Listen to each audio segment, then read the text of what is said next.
Only one of these two brothers would survive the next 3 days, and the one who fell was the strongest lion this land had ever seen. The dust hung thick in the air as the massive lion staggered forward, blood streaking through the gold of his mane. Each step was heavier than the last. His breath came in ragged bursts, and yet he did not stop. Somewhere behind him, rival roars still echoed through the darkness, but he no longer looked back.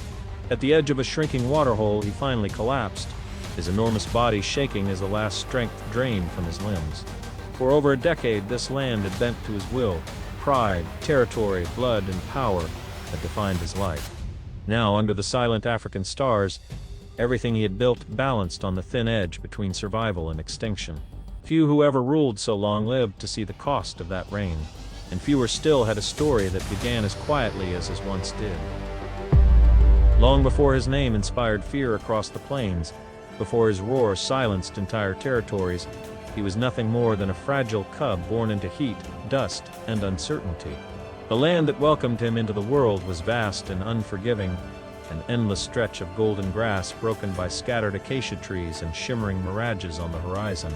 In this place, life flourished only for those strong enough to endure it. He and his brother were born beneath the watchful eyes of lionesses who had survived countless dry seasons and rival invasions. From their very first breaths, they were surrounded by the low rumbles of the pride and the constant presence of danger just beyond the tall grass. Their mother was a seasoned hunter, her body marked by old scars that told silent stories of battles won and narrowly survived. She guarded them with relentless focus, never straying far, always alert to the faintest sign of threat. The brothers grew quickly, their days filled with clumsy play that doubled as brutal training. They wrestled relentlessly, biting soft ears, tumbling through dust, learning balance, strength, and dominance long before they understood what those traits truly meant. In the evenings, they would follow their mother at a cautious distance, watching as she stalked prey with deadly patience. Every movement she made was a lesson carved into their instincts. To the cubs, the world felt vast but predictable. The pride provided protection. The territory was familiar. The dangers were distant shadows at the edge of their awareness. They did not yet know hunger the way adults did. They did not understand exile. They did not comprehend what it meant to be hunted by their own kind. What they could not sense, as they pressed close to their mother beneath the cooling night sky, was that unseen forces were already moving toward them. Forces that would soon tear them from everything they knew and drive them into a world where survival would no longer be a certainty, but a daily war. The change came without warning, without roar or storm. It arrived instead with the unnatural scent of humans drifting across the grass and the distant growl of machines where only wind had ever ruled. The pride sensed it first. The lionesses tightened their formation. Low, uneasy rumbles vibrated through the group as unfamiliar shapes moved at the edge of the territory. The brothers, still young and reckless, watched from behind their mother, unaware that their last moments of true safety were slipping away. The capture was swift and brutal in its own silent way. A sharp sting, a sudden weakness, the world tilting and fading as their bodies grew heavy and unresponsive. Their mother's roar split the air, a sound thick with fury and helplessness, but it could not reach them as darkness swallowed their senses. When they woke, the sky was no longer endless above them, cold metal surrounded their bodies.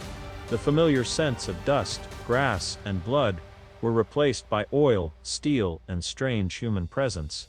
The brothers pressed against one another in confusion, their shallow breaths fogging the narrow space of their confinement. The only familiar thing left was each other. Days blurred into one another as the ground beneath them vibrated with constant motion. Their world had been reduced to noise, jolts, and the steady drum of an unfamiliar journey carrying them farther from their birthplace with every passing hour. By the time the motion finally stopped, they had crossed an invisible boundary they would never return from. The doors opened onto a landscape that felt wrong in every instinctive way.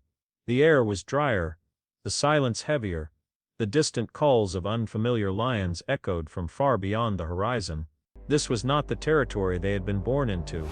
This land belonged to others, and somewhere in the shadows beyond their enclosure, dominant males were already moving, drawn by the scent of newcomers drifting across the unfamiliar plains. They had survived the capture. They had survived the journey. The true test of survival, however, had not yet begun. At first, they did not venture far. The brothers moved like shadows along the edges of the enclosure, their bodies pressed low to the ground, ears twitching at every unfamiliar sound. Every instinct urged caution. Every breath of this new land carried warnings they did not yet understand. The distant roars that rolled across the plains at night were deeper, heavier than any they had heard before. These were not challengers from their old home. These were rulers. When at last they crossed into open territory, the illusion of safety shattered instantly. The encounter came without ceremony. Massive shapes emerged from the tall grass with explosive speed, full-grown males, scarred and confident, moving with the authority of absolute dominance. The brothers barely had time to react before the chase was on. They ran. Claws tore at dust. Thunderous paws closed the distance behind them. Panic flooded their young bodies as the sound of enraged roars surged closer and closer. They did not fight. Instinct screamed that they could not win. Survival meant flight. They fled until their lungs burned and their legs trembled with exhaustion. Only when they reached the barren outskirts of the territory did the pursuit finally end. That night, the brothers lay pressed together in the darkness, shaken and humiliated. Their bodies were uninjured, but something inside them had cracked. For the first time in their lives, they had been reduced to prey. The days that followed were a slow descent into hunger. They scavenged what little they could find. Scraps abandoned by stronger predators, bones stripped almost clean. Confidence gave way to fear. Their movements grew timid. Their roars fell silent. The land had rejected them, and as their strength slowly faded with each empty hunt, unseen eyes continued to track their every step, measuring their weakness, waiting for the moment when running would no longer be enough. It was during one of those silent, desperate nights that they first sensed him. The air shifted long before he appeared. A deep, steady presence moved through the darkness with no urgency and no fear. The brothers froze beside the remains of a half-picked carcass, their bodies tense, ears flat. From the shadows emerged a massive male, his mane dark and tangled, streaked with gray. His body carved with the scars of countless battles.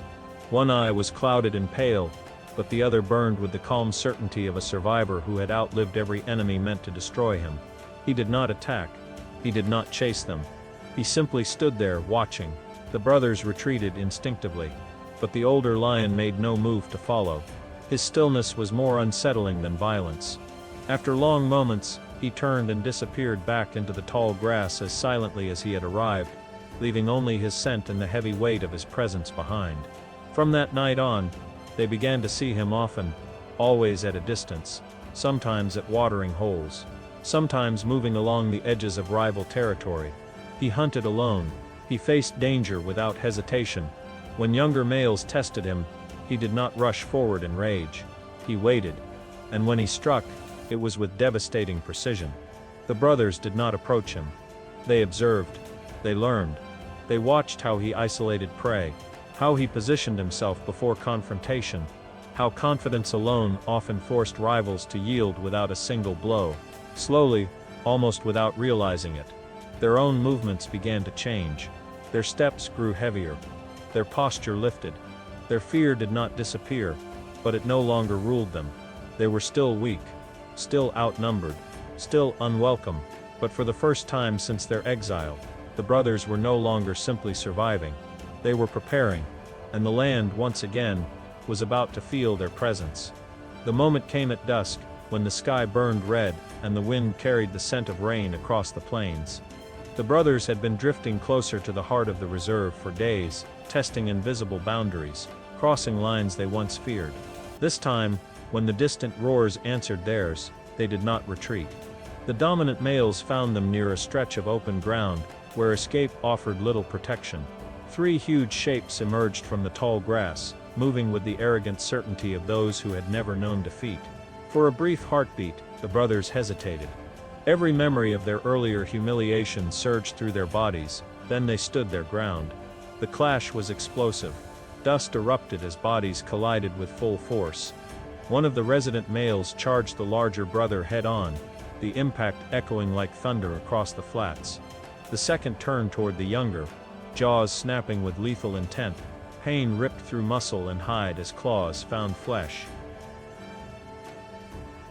But this time, the brothers did not scatter. They fought as one. They moved the way they had learned, circling, flanking, forcing separation. One brother drove his opponent backward, snapping at the legs, while the other twisted behind his rival, locking his jaws into the thick fur of the neck. The resident males, unprepared for coordinated resistance, faltered. Within minutes, what had always ended in flight ended in dominance. One by one, the resident males broke. Deep, frustrated roars gave way to retreat as they backed into the grass, wounded and stunned by a challenge they had not expected. When the last of them vanished into the fading light, the brothers stood alone amid the settling dust, bloodied, heaving, but unbroken. For the first time since their capture, the land did not reject them. That night, they roared with full voice. The sound rolled across the plains, deep and unrestrained, a declaration that the brothers were no longer shadows on the edge of survival. They had crossed a line that could never be uncrossed, and far beyond their new claim, forces were already shifting, drawn by the sound of two young kings announcing themselves to a world that would soon answer with violence. Victory changed everything. The brothers no longer skulked at the edges of the land. They moved openly now, their paths cutting through grass that once felt forbidden. But power in the wild is never taken quietly. It is tested, hunted, challenged. The first challenger revealed himself at a watering hole weeks later. He arrived alone, immense and unhurried, his mane dark and matted with age and blood. One eye was closed by a pale scar that ran deep across his skull, but the remaining eye burned with sharp, calculating focus. He had once ruled a pride of his own. Now he roamed as a hardened veteran with nothing left to lose. The moment his scent reached the brothers, the air itself seemed to tighten. This was no ordinary rival. The confrontation unfolded in heavy silence. The one-eyed lion advanced without fear, each step deliberate. The brothers answered with deep warning roars that rolled across the basin, but he did not slow. He had faced coalitions before. He had survived worse. The clash came like a storm. Bodies collided with brutal force. The ground exploded in dust and violence. The larger brother drove forward with raw power, while the younger circled to strike from the flank. But the one-eyed lion fought with savage precision. Experience guided every movement. His claws raked deep, his jaws snapped with lethal focus, and in a sudden violent twist, he managed to isolate the younger brother from his sibling. For a brief, terrifying moment, everything tilted. The younger brother screamed as teeth locked into his shoulder. Flesh tore. Blood flooded his mane. He fought wildly to break free, his strength fading as pain overwhelmed him. The larger brother charged in a frenzy of fury, slamming into the one-eyed lion with everything he had, forcing separation at the last possible second. But the damage was done. The one-eyed rival withdrew into the grass, bloodied but unbroken, leaving behind silence, dust, and a brother collapsing into the sand with his life pouring from open wounds. The larger brother stood over him, roaring in challenge to a retreating shadow that had already vanished. For long hours that followed, the younger brother drifted between consciousness and darkness. Infection, shock, and blood loss stalked him as surely as any predator. The larger brother remained at his side through the night, chasing away scavengers, standing guard with a body trembling from exhaustion and rage. By morning, the younger brother still breathed, but survival had come at a terrible price. They had won the ground, they had kept their claim. Yet the land had carved its reminder deep into their flesh, that dominance is never given freely, and that the price of power is always paid in blood. Recovery was slow, but it was relentless. Day after day, the younger brother's wounds closed under the harsh discipline of survival. Infection faded. Strength returned in cautious waves, and when he finally stood without trembling, the land seemed to acknowledge it with silence rather than resistance. From that moment on, the brothers changed. They no longer fought simply to survive, they fought to rule. Their patrols stretched farther with each passing week. Their roars rolled across valleys that had once belonged to others. Rival males tested the borders cautiously now, never alone, never with certainty, and more often than not, they chose to retreat without contact. The memory of blood at the watering hole traveled fast on the wind. Lionesses began to follow.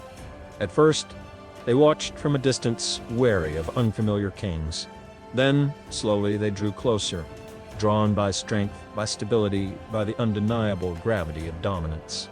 With the arrival of the females came the true confirmation of power. A pride formed where none had existed before. Kills became regular. The brothers fed first. Cubs would soon follow, their bodies transformed as the dry seasons turned. Hunger sculpted muscle in the mass. Their chests broadened, their jaws thickened. Dark manes spread across their shoulders like living armor, framing faces that now carried the calm assurance of rulers who no longer needed to prove themselves daily. The brothers hunted the most dangerous prey the reserve could offer. Buffalo fell beneath their combined pressure. Wildebeest herds scattered in panicked waves under the thunder of their charge. Each successful hunt carved their names deeper into the fabric of the land. Guides, rangers, and rivals alike began to speak of them with a new tone, no longer as outsiders, no longer as exiles. They were kings, and for a time, it seemed nothing could challenge what they had built. But the savanna remembers every debt, and even as the brothers stood at the peak of their power, time itself was already tightening its grip, preparing the silent descent that no ruler of flesh and blood can escape forever. The first signs were subtle, so subtle that even the brothers did not recognize them at once. Their movements were still powerful, but no longer effortless. Long patrols that once took hours now stretched into entire days. Hunts that had ended in swift, overwhelming force began to demand patience, calculation, and longer pursuit. The land had not changed, but their bodies had seasons passed. Their dark manes grew heavier, thicker, tangled with dust and blood. Old wounds stiffened in the cold mornings. New scars appeared more slowly now, but each one lingered longer than the last. The brothers still ruled, but the rhythm of their reign had shifted, and others noticed. At the edges of their territory, young coalitions began to gather, lean, restless males in the full violence of their prime. They did not rush forward blindly. They lingered. They listened. They tested the boundaries with distant roars that faded just before direct confrontation. These were not challengers seeking instant war. These were strategists waiting for weakness. Food grew scarcer as a prolonged, dry season tightened its grip across the plains. Waterholes shrank into muddy basins. Buffalo herds migrated farther each week.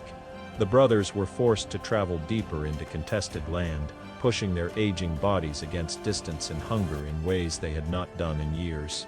Their final mistake did not come from arrogance, it came from necessity. One afternoon, driven by exhaustion and the distant promise of a lone buffalo bull, they followed a trail that led far beyond the safety of their core territory. The heat was crushing, the ground burned beneath their paws, and yet they pressed on, knowing that retreat without a kill meant hunger that neither their bodies nor their pride could afford. By the time they found the bull near a fading water source at the northern fringe, the light was already beginning to fall. They were kings, still. But now they faced a trial where strength alone would no longer be enough, and the savanna was about to choose which of them would remain standing. The buffalo sensed them before they struck. A massive, scarred bull lifted its head from the shrinking waterhole, nostrils flaring as it caught their scent on the dying wind. Its horns curved wide and heavy, weapons polished by years of survival. The brothers spread automatically, muscle and instinct, moving as one despite the fatigue burning through their limbs.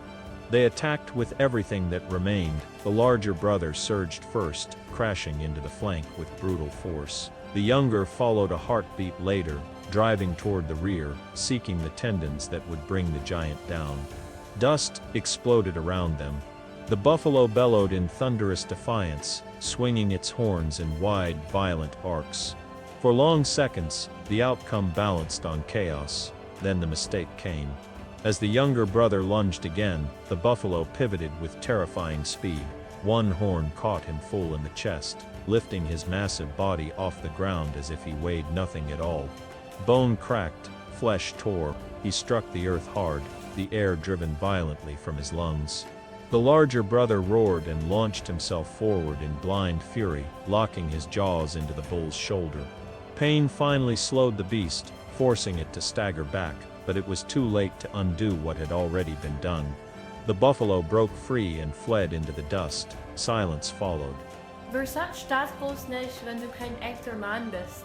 Dieser Ingwer-Trick hat meinen Mann in den ersten Tagen aus dieser Misere befreit, denn du solltest Ingwer niemals mit diesen 3 anderen Zutaten mischen, es sei denn, du bist wirklich bereit, dass dir genau dasselbe passiert. Ich sollte es auch nicht tun, aber ich zeige euch jetzt, wie einfach es ist, dieses neue Ingwer-Chattet mit diesen 3 anderen Zutaten zuzubereiten, das gerade in den sozialen Medien viral geht und bereits über 4,5 Männern in ganz Deutschland geholfen hat. Viele von euch haben den gestrigen Livestream verpasst und fragen mich immer noch nach diesem Tonikum. Deshalb zeige ich euch jetzt Schritt für Schritt, wie es geht. Einige Darsteller aus der Erwachsenenfilmbranche haben es als erste ausprobiert. Sie haben die 11 Tage gerade hinter sich gebracht und liefern jetzt in ihren Szenen eine großartige Performance ab, nachdem sie dieses morgendliche Ingwer-Tonikum eingenommen haben, das die sexuelle Energie ankurbelt und euch zurückgibt, was ihr definitiv verloren habt. Diese natürliche Kombination aktiviert energieproduzierende Zellen und fördert die Durchblutung. Das enthaltene Testosteron ist 43 mal wirksamer als die Medikamente, die ihnen schaden.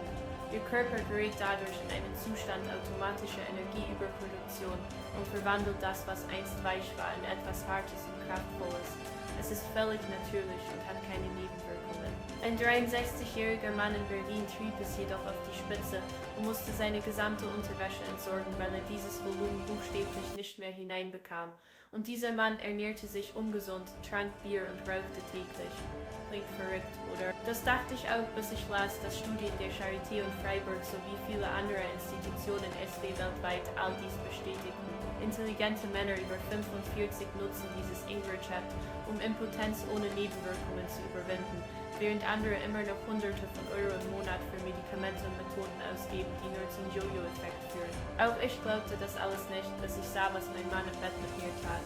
Das Unglaublichste war, dass er über eine Stunde mit mir durchhielt und ich mehr als 5-mal ejakulierte. Klicken Sie einfach auf den Button unten und in weniger als 3 Minuten nach Beantwortung einiger Fragen werden Sie sehen, wie unglaublich einfach es ist. Heute ist Ihr Glückstag. Nutzen Sie diese Gelegenheit, solange sie noch besteht. Klicken Sie auf Mehr erfahren und schauen Sie jetzt zu. Sie und Ihr zukünftiger Partner werden es Ihnen danken. Aber beeilen Sie sich, Tausende von Männern greifen bereits darauf zu und das Angebot könnte heute schon vorbei sein.